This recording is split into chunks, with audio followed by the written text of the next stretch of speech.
Прибыл в Джакарту. Я бы могут начать кидаться камнями. В речке, походу, плавают какашки. Это одна из самых опасных профессий. А обезумевшие дети, возможно, дышат клеем, я не знаю. В моем детстве такого не было. Такие велогончики, откровенная сцена, за что меня могут наказать. Но там были одни женщины. Пекс. Сегодня прогулочка будет не шибко пыльная, потому что я решил больше не ходить в Джакарту пешком. Нет смысла, очень грязно, пыльно. Так что сегодня я подъеду в Джакарту на поезде, а дальше будем двигаться пешком по Джакарте. План такой, что хочу заехать в район Кутатау. Это какой-то райончик, который остался со времен еще, когда голландцы застраивали Индонезию. Так что посмотрим. Это забавная история. Дедушка катает велосипедом внучку. Такие вот аттракционы. В моем детстве такого не было. Также здесь важная информация. Сколько стоит корова и овца.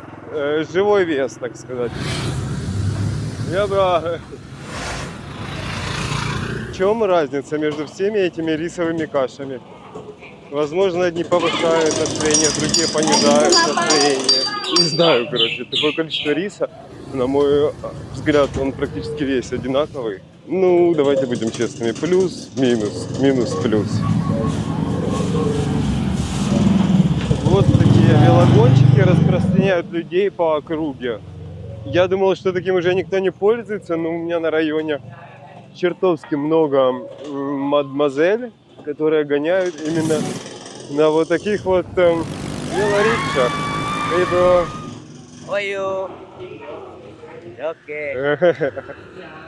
Вот так вот и общаемся, вы заметили, да? Такой вот диалог получается с людьми. Не заходит дальше, кроме окей.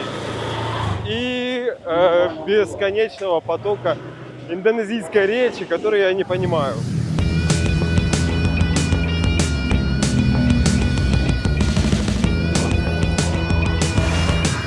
Походу я пришел на станцию. Она находится где-то там. Сейчас моя цель — это разобраться, как пополнить счет и как добраться до Джакарты. Может быть, это по-разному получится. Может успешно, а может случайно. Но результат какой-то будет, так что буду держать в курсе, как доберусь, как проскочу.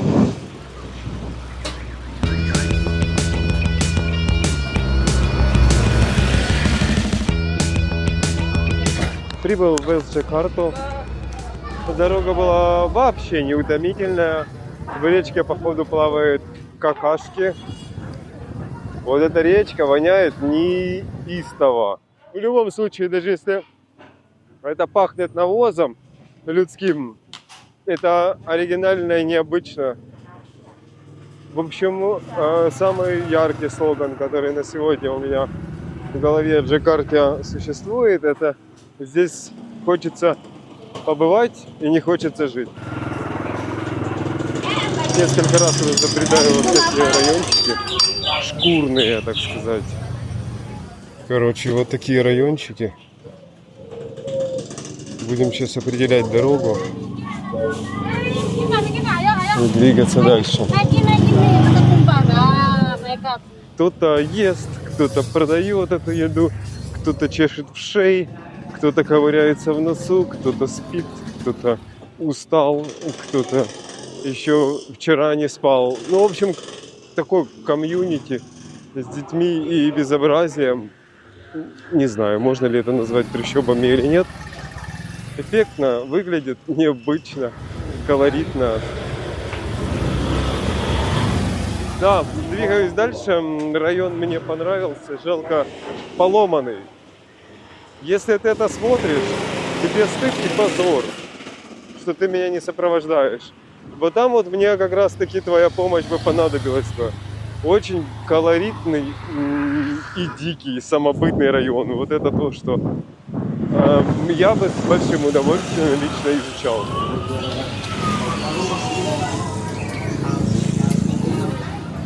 Есть у меня мечта. Вот такой вот тук-тук.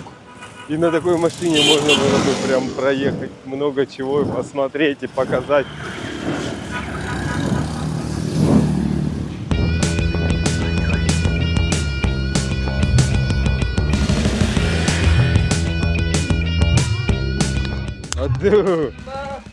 Абсолютно обезумевшие дети.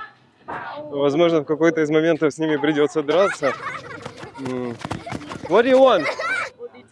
А? Okay. Hello. Ntar nama YouTube-nya apa? Okay. Bye. Sampai jumpa. Я Сибра. Это труба, короче, вот такой вот экшен произошел. Какой-то перепуга на меня напали. Я маленько наложил штаны, потому что я боялся, что в какой-то момент они могут начать на меня кидаться камнями.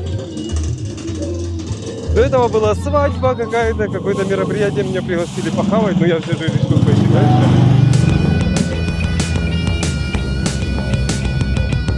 Очень странные ощущения, такие винтажные здания, переходы, такая вот европейская атмосфера с мопедами, которые едут по тротуарам.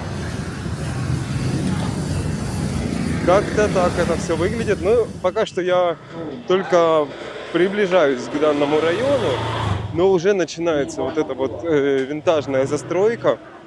Она меня радует и удивляет.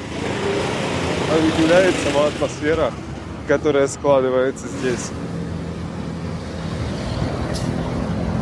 Мечеть Истиляль за моей спиной. Вот она там. Это самая большая мечеть в Юго-Восточной Азии. Сейчас попытаемся туда пройти. Тут где-то должна быть информация, регистрация, и тогда можно зайти. В общем, сейчас попытаемся. Может быть, что-то подсниму, покажу. Черти, для мусульман нужна регистрация. Вы представляете, чтобы прийти к Господу, нужно зарегистрироваться. Вот такая вот фигня. Ну, будем сейчас пытаться это провернуть. Не пойду я туда, там вон куча людей. Длиннейшая очередь регистрации. Похожу вокруг, мне будет этого достаточно.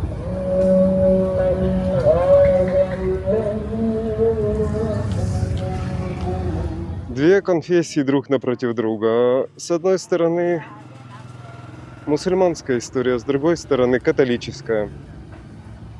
Попробуем зайти к католикам. Пустят или нет, не знаю.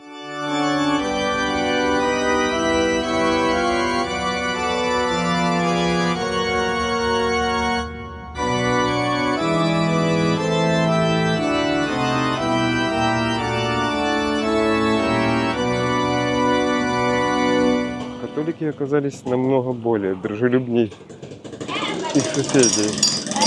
Потому что никто не спрашивал мое вероисповедание, а просто дозволили войти и полюбоваться, приобщиться к единому и целостному. Ну, в общем, короче, прикольный храмчик.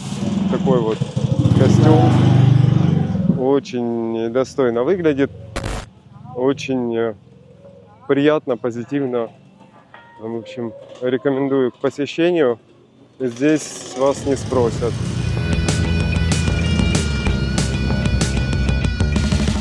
Прекрасные джакардянки, или как их назвать?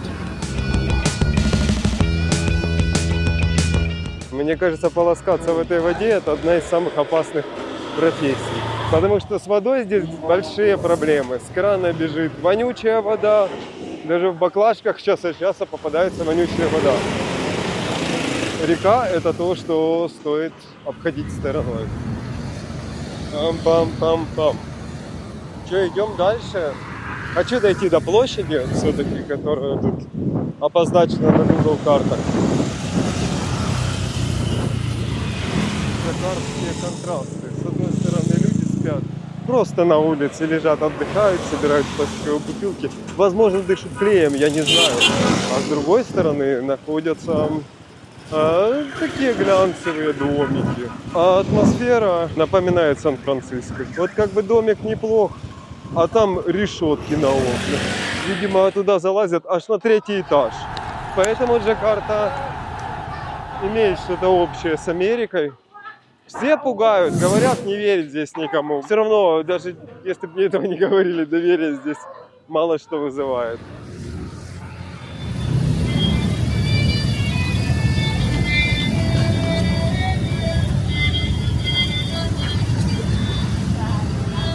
Странный местечок. Тут в лавках уличных продают лекарства для стояков. Видимо, есть на то определенные причины. Приближаемся к старому городу.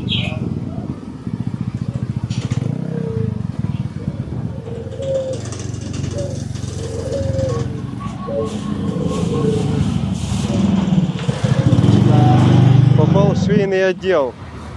Здесь вот шьют прямо на улице, вдоль дороги. Круче я видел только когда чувак на мотоцикле ездил со своей швейной машиной и просто подшивал вещи прямо на месте, под твоим домом. Но это тоже неплохо. Сидят люди и при необходимости латают или шьют тебе новые левайсы.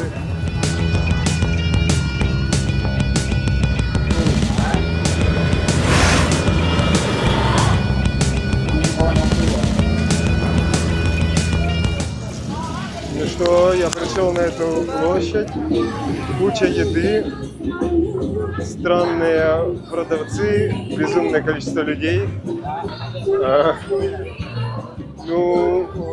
Прикольный вайб, можно сказать. Оп, сладковато над головой пронеслась. Очень интересные колориты. Немножко сыкотно, потому что ничего не понятно, как здесь все происходит, но выглядит все внушающе. Как-то вот так вот это все выглядит. Походу это местный Арбат или Контрактова площадь. Что-то типа такого. Тут все эти скамеры, надувные шарики, дети, люди, еда. Но в отличие от Контрактовой здесь все сидят на полу. Вот как-то так это выглядит. Но в остальном удивительная процедура. Это все посещение этого места. И что сказать-то, я в принципе не жалею. Выглядит все интересно, необычно. Но, короче, типа посещать это место или нет, решать дело каждого. Местами прикольно. Оп. В целом весьма весело и позитивно. Какие-то вот такие велики в аренду выдают. Ну, короче, типа развлекательное местечко такое. Ну, забавно. А вот и площадь. Вот мы дошли, собственно говоря, цель нашего визита. Голландская застройка. Колониальное прошлое. В костюмчиках можно подсняться. Неожиданно позитивное место. В принципе, как бы вот с любовью моей к старым городам и старым местам я бы смог бы здесь жить. Немножко шумновато, я думаю, что достаточно много туристов. Но глобально, типа, движуха здесь несется. Думаю, тут весьма позитивная и праздничная атмосфера царит всегда, не только в воскресенье.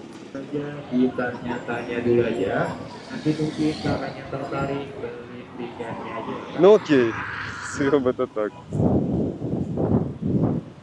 Дальше начались ряды торговцев всем подряд.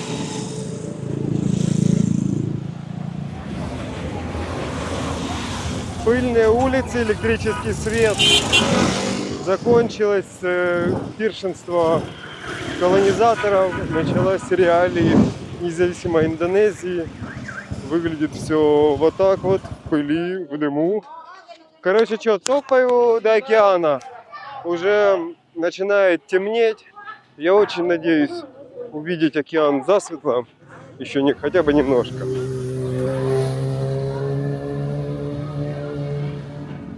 решил я на океан не идти, все равно я туда не успею. Джакарта гигантский город, тут везде, туда не сунется час. Короче, я не успеваю засветло, а потемно нечего на него смотреть. Уже машинки со включенными фарами ездят. Уже настает вечер, ребята.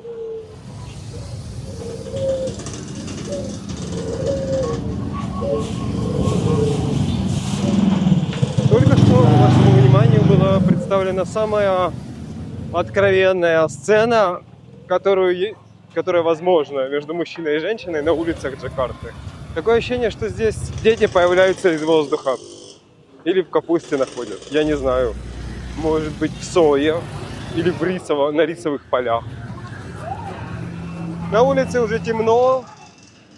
Как вы видите, все выглядит вот так вот. Удивительно то, что когда ты ходишь мало, ну, в последнее время я не имел практики ходьбы, и получилось так, что теперь мне нелегко было пройти эти 20-30 километров. Это местный буддийский храм.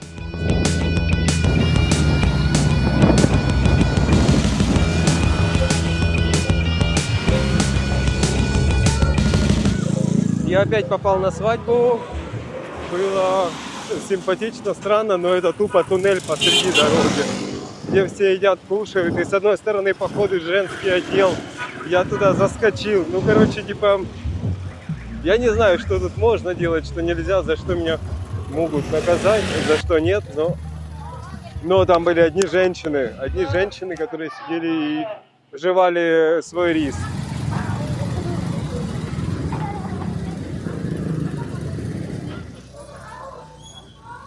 Ну что, уважаемые друзья, я почти пришел на станцию, которая отправит меня домой. Хотя, конечно, хотелось бы на Луну. Что, подписывайтесь на канал в описании. Не забывайте про донаты, Boosty, Patreon. Может быть, мы соберем на тук-тук, и дальше будет путешествие интересней. Вот мой автовокзал. До новых встреч через неделю.